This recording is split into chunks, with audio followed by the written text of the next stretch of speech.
What up, Wizards? It's Dev. Mtg, we like it at Magic. Back in the lab for another one, because some of you seem to like this shot from time to time. So we'll do it every so often. But one thing we don't do very often here on the channel, smooth transition, +1 YouTube skill points, is talk about Limited. And I'd really like to talk about it more often because you might not know, you probably don't know this, but especially in the before times, it's like my favorite way to play Magic. Whether we're talking about regular old draft or sealed, Winchester, Cube, Rochester, there's a million different ways to play Limited, and they're all little deck building challenges. And I've always liked building decks more than playing Magic in some ways. It's my favorite part about playing the game is just sitting up all night building decks and stuff. So I've always been a huge fan of Limited, and I really don't get to talk about it as much as I'd like. I'll be up front here. There's a reason we don't do this enough, and that's because there's a perception that limited content isn't going to bring in the kind of audience that you want it to.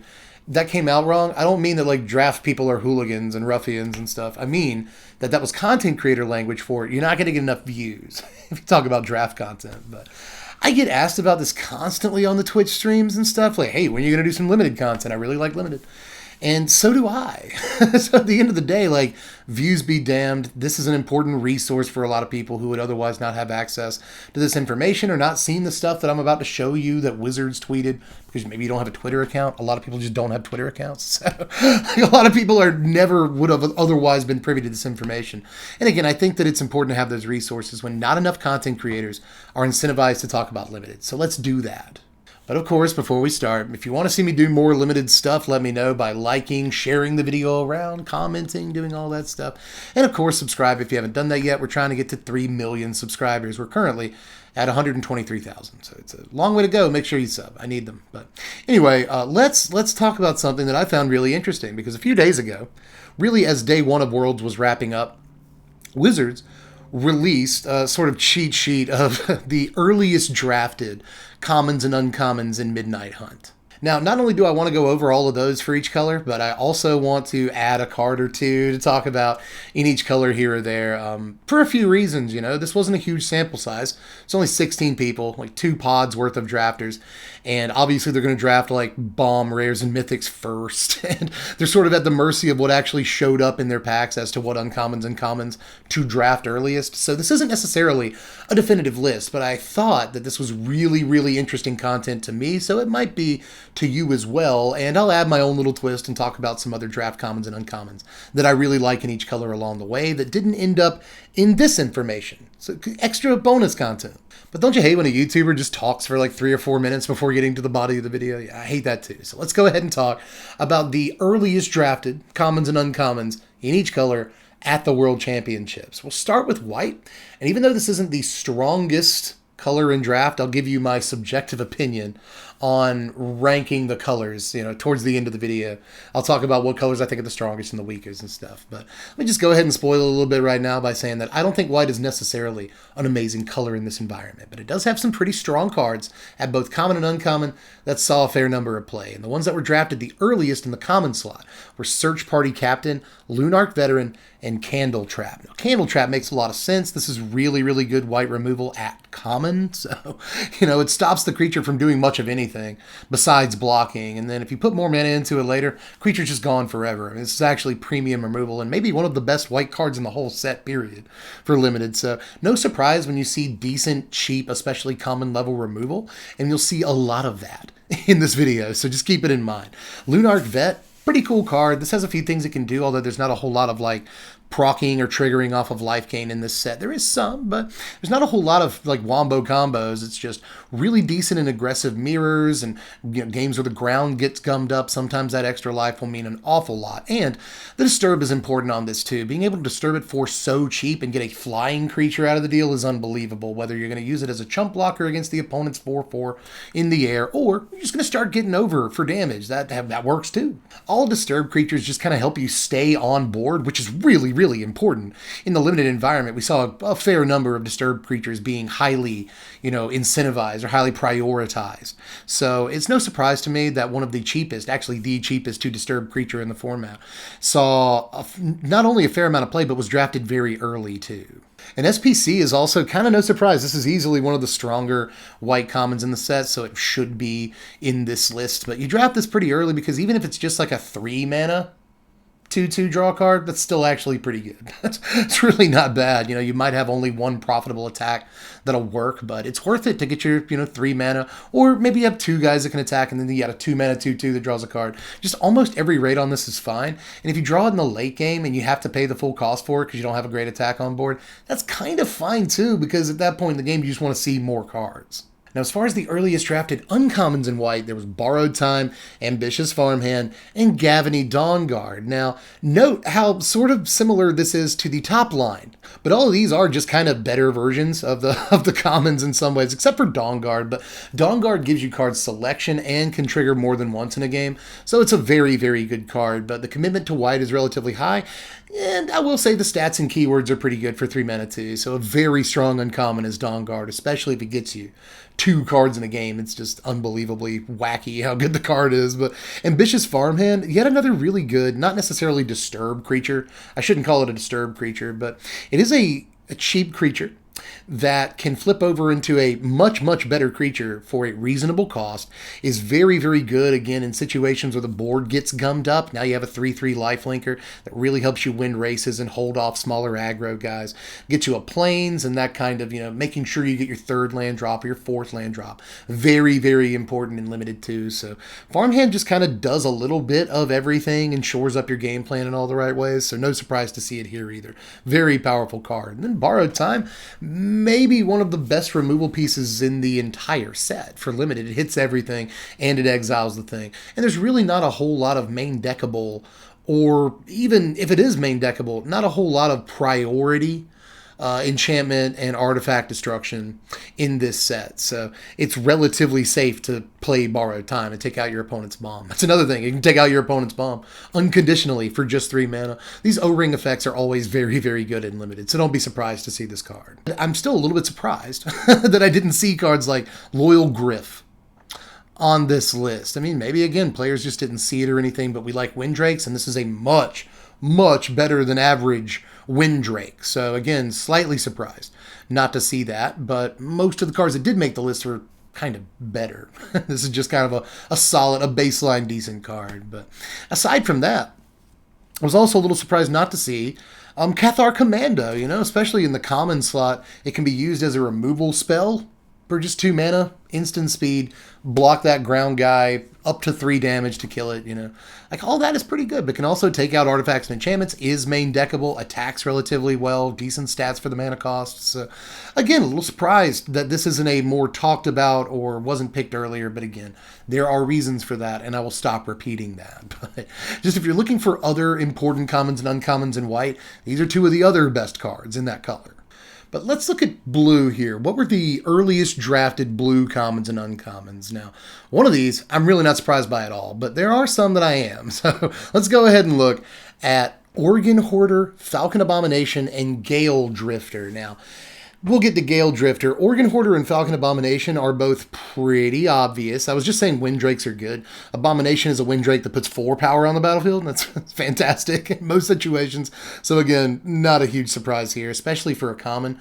A really powerful card in Limited. Organ Hoarder is an unbelievable card in terms of card selection that also trades a lot with, 2 and 3 drops, and you have to be okay with that. But if you think about this as a removal spell that also has the ability to hold off attacks and stuff, it's actually, a removal spell that can draw a card.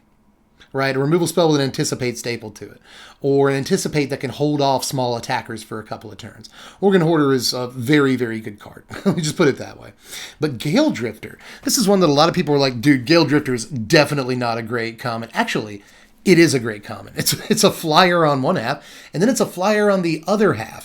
Flyers and removal spells, and all of this is just kind of basic day one bread and butter stuff, are just great cards in Limited pretty much no matter what. And Gale Drifter goes back to what I was saying just a second ago. It's not a card that's going to put you into a color immediately, but it is a very solid card, especially if you are trending towards a color.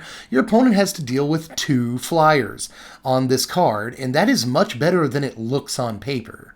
As far as the uncommons, we got to see Overwhelmed Archivist, Nebelgast Intruder, and Covetous Castaway, which is one that honestly confuses me a little bit, but on the other half of it, you get a 3/4 flyer which isn't necessarily an air elemental, but a 3/4 flyer for 5 is okay when it's stapled to something else. And this is stapled to something that, in the right deck at the very least, can mill some things into your yard and effectively draw you a card or two with flashback on occasion. And that's not terrible. That's really not terrible. And the fact that it's like a 2-mana 1/3 that blocks at least decently for a couple of turns, and then when you do want to cash it in, you don't mind that it dies on blocks. Like, it's actually a much more solid card than it looks like, but I do think there are better cards. But I've already explained the reasons why this may have shown up in the earliest drafted uncommons. But Nebelgast Intruder, just a solid card. Just a really, really solid card here that can ambush some stuff, take it out on blocks, or just be a decent attacker that you play at the end of your opponent's turn, right?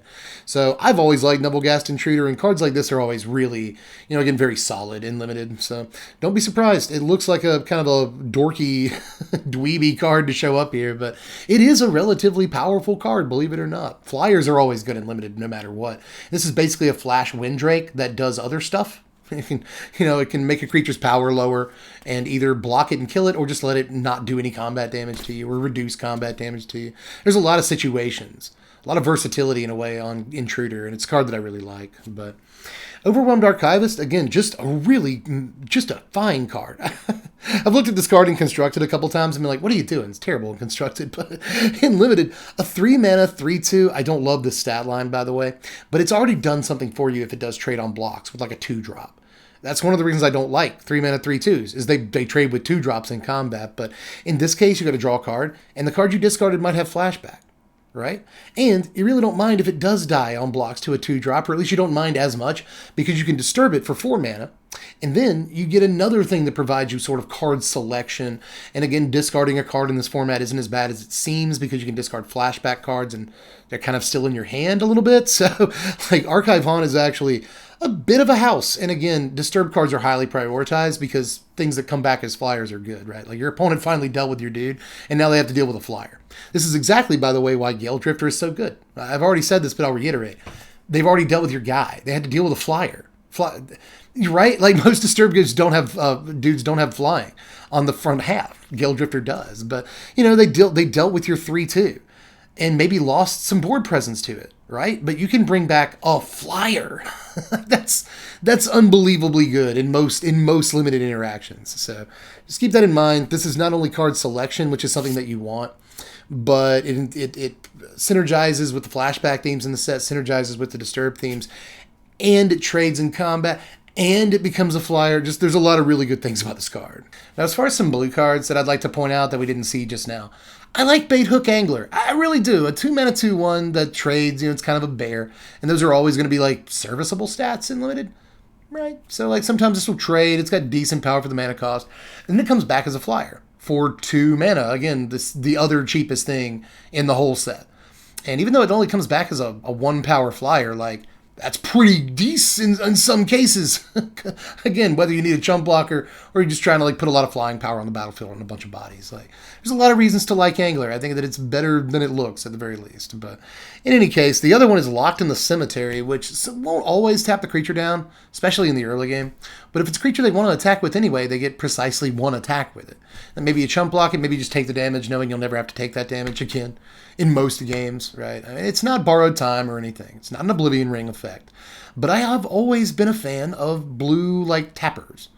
Like, I don't think that they're terrible removal spells in Limited, and this is definitely one that fits the bill. So, if you see this, it's worth taking some of the time.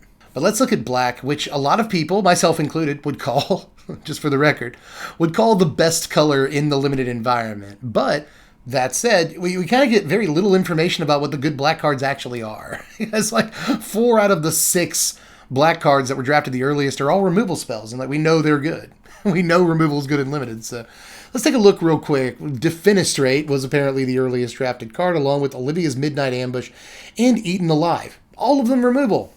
Removal's good. Especially common removal, which all of these are. Black has a ton of really common, like just common great removal in this set. So again, just no surprises here, no alarms, no surprises, fantastic cards, and of course they're the most drafted ones, but the uncommons are a little bit more interesting. Now, Infernal Grasp is in there, and yeah, Infernal Grasp is the best removal spell in the set, pretty much, at least at the common and uncommon level, so this is here. But you called it. Congratulations. But the other two cards are Morbid Opportunist and Dreadhound. I love it. You know, Morbid Opportunist is, I think, pretty obviously the most powerful non-removal uncommon in black. And actually, I think it's one of the most powerful spells in black, in limited, period. You know, rare, mythic, whatever. I think this is way up there with some of the most powerful cards in the set, period, for limited play. So yeah, Morbid Opportunist actually is that good, but Dreadhound surprised me a little bit, right? But I guess it shouldn't. I mean, it's a 6-mana 6/6, which is fine on stats. It mills when it comes into play, so you might get some Disturb dudes, some Flashback guys. If it does mill some Disturb guys into your yard, or just dudes in general, you get to maybe bolt your opponent, shock your opponent, do something like that. Then you can just swing in with all your guys the same turn this comes down. If your creatures die, then they deal extra damage. If you have, you know, decayed zombies, this works really well with them because you swing with all of them, whether they blocked or whether they get blocked or not. If they don't get blocked, they'll just die at end of combat regardless, so you'll deal a bunch of extra damage with your Dreadhound.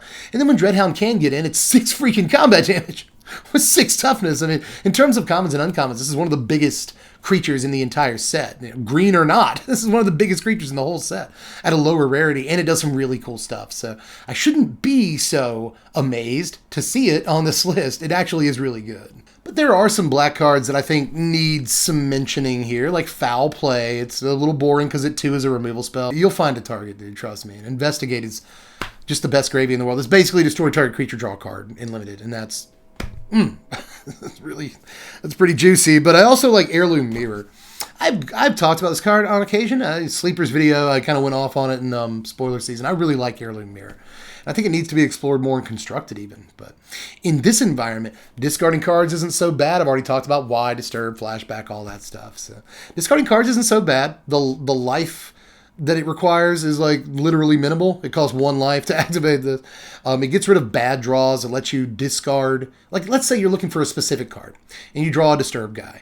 You don't mind discarding that Disturb guy and trying to find the thing that you're trying to get closer to your bomb that you drafted or whatever. So, you know, just for a relatively low cost, being able to draw an extra card every turn and filter, it's really filtering an extra card every turn, I think it's good. And then eventually it's going to get you like a big guy, like a really big guy for a relatively low mana investment. I think Heirloom Mirror is actually kind of a card that could have been printed at rare, and it still would have been like a card that I would like to draft. So I like this card a lot. I've made that clear on numerous occasions, but especially in Limited, I think the card is great. But let's look at red next, which, again, spoiler sort of for the rankings of the colors. Red has been described by numerous players at this point as the worst color to draft in this set. But that doesn't mean there aren't good cards in red, right? So let's look at those. As far as commons that got drafted the earliest, we saw Moonrager Slash, duh, I mean, obviously, and Burn the Accursed and Ardent Elementalist. So 2 removal spells, and then a creature that lets you get back a removal spell. Elementalist really is like the cheese. This card is smooth jazz, man. Like any removal spell that you might have in your yard, this effectively kind of gives flashback to, in a way. Its flashback is equal to its mana cost +4. You just cast it on the next turn most of the time. But, you know, Ardent Elementalist into play with fire or something. That play only costs 5 mana. It's not a bad play. So, you know, almost no matter what you do, and especially if you do end up drafting like big bombs, like you get Vanquish the Weak. You know, the Wrath of God effect. The sweeper effect in this set, then this being able to let you play that card again is just game changing. So, you know, I'm not, this is a good one. This is a good pick, Elementalist. So it's not quite removal, but it's kind of feels like removal in a body because that's what it's going to do for you most of the time. And Burn the Accursed is just a removal spell that effectively says destroy target creature. Mostly, you can't kill a Dreadhound. Maybe that's part of the tech, but this mostly says destroy target creature, and even though it cost a lot of mana, it's still worth drafting. That's how good removal is in Limited. But Moonrager Slash is just a million times better even. Sometimes this will be a Lightning Bolt.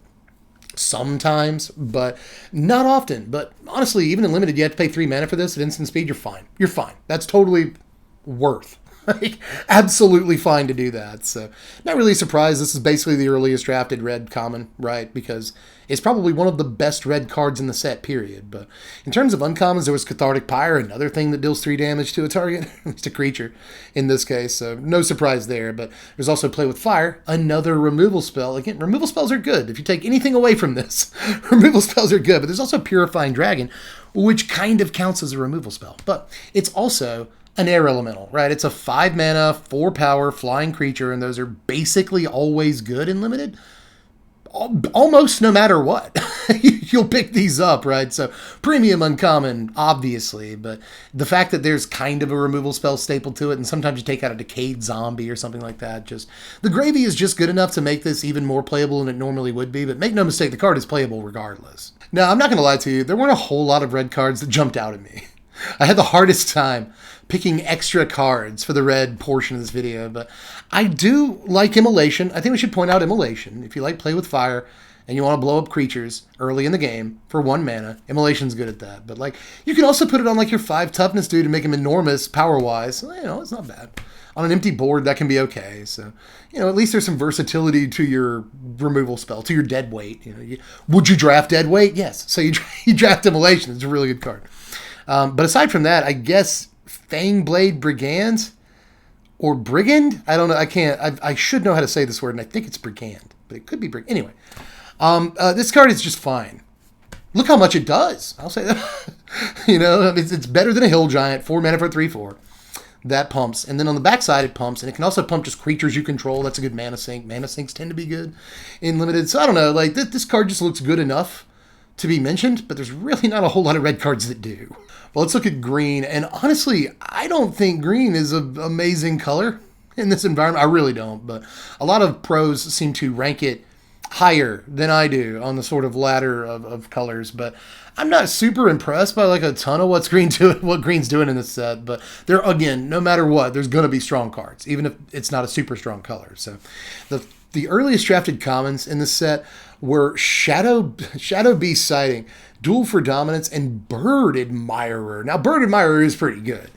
I was just a little surprised. I'm not going to lie. I was slightly surprised, but you know how incentivized people are to draft 2 and 3 power flyers at the 2, 3, and 4 drop slots. So, of course, Bird Admirer is pretty good. And then when it does flip over, a 3/5 reach is going to block most flyers in the set profitably. So, yeah, I mean, just solid card. But Duel for Dominance is removal. It is instant speed removal at a very cheap cost, so it's good. It's probably the single best green common in the entire set. So, yeah, you should have expected to see that. But Shadow Beast Sighting, I don't think this was on a lot of people's radar. Or at least not on enough people's radar. This is kind of a Call of the Herd. That's good enough, you know. 4 mana for a 4/4 is like decent stats, especially in limited. So the first time you cast it, it's okay. But if the game goes a little long and you have this mana, you draw dead for a turn, or you're on top deck mode, whatever, you know. If you have enough mana, you get another 4/4, and it's like pretty good. Like one card in green that makes 2 4/4s. Again, just like Call of the Herd makes 2 3/3s at a cheaper cost, but still. This does a good enough impression of Call of the Herd that it's just always going to be a super stacked limited card, and it's a common. Like, it's a common. This could have been uncommon. It would have been totally understandable, but I think this is pretty far and away like except for maybe the removal spell. This is the other, like, best common in the set. So I'm not surprised to see this here. It's been on my radar for a while, but in case you've, like, never even paid attention to this card, it is one of the better green commons, period. Easily. So do note Shadow Beast Sighting because it is fantastic. But anyway, moving on to the uncommons, there's Hound Tamer, as well as Clear Shot and Contortionist Troop. Now, Clear Shot is removal. It is a removal spell, so you play it. It's instant speed, fight, you play this card. So, but the others are kind of interesting. Contortionist Troop, for instance. I've talked about this card a lot, too. This was on my sleepers list and all that as an honorable mention. I really want this card to be like sort of a Luminarch Aspirant standard, but it's not. But it's enough of a Luminarch Aspirant to be playable and limited. This also helps set off your Coven, because depending on what mana you have, it can just be like the missing piece in terms of power that you need for Coven, right? So this can be your one power guy, your 3 power guy, your 4 power guy. It just really helps you fill the requirements for that mechanic. So just a great overall. I'm liking Contortionist Troop and limited too. So shouldn't be surprised it showed up. But Hound Tamer is maybe I don't want to say it's the best green uncommon, but it may be the best green uncommon creature, at the very least. Contortionist Troop is really close, but Hound Tamer is a 3 mana 3/3 trample, which makes it good enough. That makes it a better Centaur Courser, and Centaur Courser, just a vanilla 3 mana 3/3, has always been kind of good enough for limited in most cases, especially as a curve filler. Trades with 4-drop sometimes or whatever. So Hound Tamer is a freaking beast, dude. 3 mana for a 3/3 trample are just really good stats. It's got a great mana sink on it that helps you win stalemates. It flips over, the mana sink gets even bigger or better. The creature gets even bigger, you know. Maybe it's a 3 mana 4/4 at that point. Yeah, it's Hound Tamer is just maybe one of the better green creatures at a lower rarity period in the entire set. Now, of course, there's some other cards that I like in green, like Eccentric Farmer, I think is pretty good. It's possible to whiff on this, and then if you whiff on it, you get a 3-mana 2/3, which is bad. Like a vanilla 2-mana 3/3, 2/3 is not good. Did I say 2-mana? 3-mana 2/3. There it is. Not a great card. But the set does have Evolving Wilds in it. It's very likely that you mill a land in your yard when you play the card. So, a 3-mana 2/3 draws you a card most of the time. Get you that 4th land drop. I've already talked about how important that is in Limited. So I think Farmer is a really solid card, and I want to bring it up. But it was kind of tough to pick another one. There's like a 5-mana 5/5 that can gain Trample if you have Coven. It looks pretty good. There's like Burly Breaker, which is a 5-mana 6/5 that flips over at night, gets even bigger. So it's a pretty decent card. Even has Ward, if I'm not mistaken. So like there are a couple of big overstated creatures at a decent mana cost I could talk about here, but instead I'm just going to say Outland Liberator. If your opponent does have an aura or an enchantment that's bugging you to death, an artifact that's doing good stuff against you, like a Celestis or something, this can be there to blow it up, and I like that. If it flips over into nighttime, though, you've effectively paid 2 mana for a 3/3, which is a great rate. In Limited, that is a really, really good rate. Even a 2-mana 2/2 is a fine rate, as long as there's extra gravy. And the extra gravy is good. It's delicious gravy on this card. So I like that. And when it does flip over, not only did you get your 2-mana 3/3, but you don't have to sacrifice it anymore if you want to blow stuff up, just attack. So there's a lot I like about Liberator. It's a great card in Constructed for the most part, especially for sideboards. And I think it's a decent enough card in Limited to bring it up, especially in comparison with some of the other stuff Green has access to. The way I would subjectively rank these colors, from what I can tell, is probably black, blue, white, green, red, and you might be able to switch green and white. It might be green at 3, white at 4, but I'm pretty sure it's white at 3, green at 4. So yeah, black, blue, white, green, red is I think how I would do that. I'm fairly certain. I just can't find a whole lot in red that I love outside of a few removal spells. There's not a whole lot of solid bodies really in that color, at least at the lower rarities. Green, I had trouble finding something really good for outside of the cards we'd already mentioned. And there are some really solid creatures in green, some great fight effects, so I don't think that it's a bad color, don't get me wrong. It's nowhere near, like, the difference between how bad red is and how bad green is just this huge chasm, I think, in this set. So green is a solid color. White has, true to its nature, a lot of good support. I think that white has enough noteworthy cards, even stuff I haven't mentioned. Like, I really like Gavany Trapper, because I'm a big fan of tap effects and stuff. So I think white has a couple of noteworthy cards that we didn't even get to talk about today. I think it's a solid color. Blue actually has some okay removal this time around, but it's all about like disturb creatures and whatnot.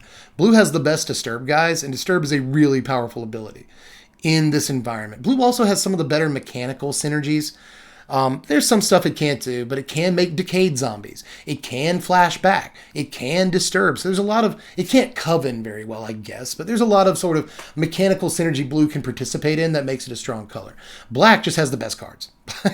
Black has Morbid Opportunist. Black has the best removal period. Black has some of the better creatures. It even has some of the best creatures at top end, like Dreadhound. It's even got some cards I haven't mentioned yet that are halfway decent, like Crawl from the Grave. It's the 1-mana Raise Dead that you can flash back for 4 mana and also puts counters on zombies. That's a good Magic card in Limited. So there's a lot of really, really sick cards in Black. There are this time around, and it's Innistrad. So, of course, black is the best color. But in any case, that is my take. That's all I've got to say so far about the Midnight Hunt limited environment. Those of you who are still here, those of you who wanted this video, asked me for limited content, here you go. I really hope that you enjoyed this, and maybe we'll do this once a set. I've had a lot of fun with this one, if you can't tell, and I've needed some fun. Life has been really heavy for me lately, so I kind of wanted to like dip my foot back in the content creation pool, ease my way back in with a video like this, have some fun with it and all that. And I did. I had a lot of fun with this one, and I hope you did too. So let me know anything that I missed down there, cards I didn't mention that you think are really good and all that. Just hit me up down there. We'll start a dialogue. Aside from that, like, subscribe, do all this stuff if you feel like it. We play some Magic on Twitch. We have a lot of fun. Patreon's just $1 a month to vote on content here on the channel. And because of the patrons, our next video is going to be the old Stick Fingers budget deck tech. And that's actually a really fun budget deck. Like, I can't wait to do that one. It's going to come up this weekend. So again, sub if you want content like that. Join the Patreon if you want to participate in choosing content like that. But aside from that, I'm done for this one. So just let me know how you felt about it, and I'll catch you cats later. I'm Deb from The Place. Thanks for watching, Wizards. Spread love and be kind.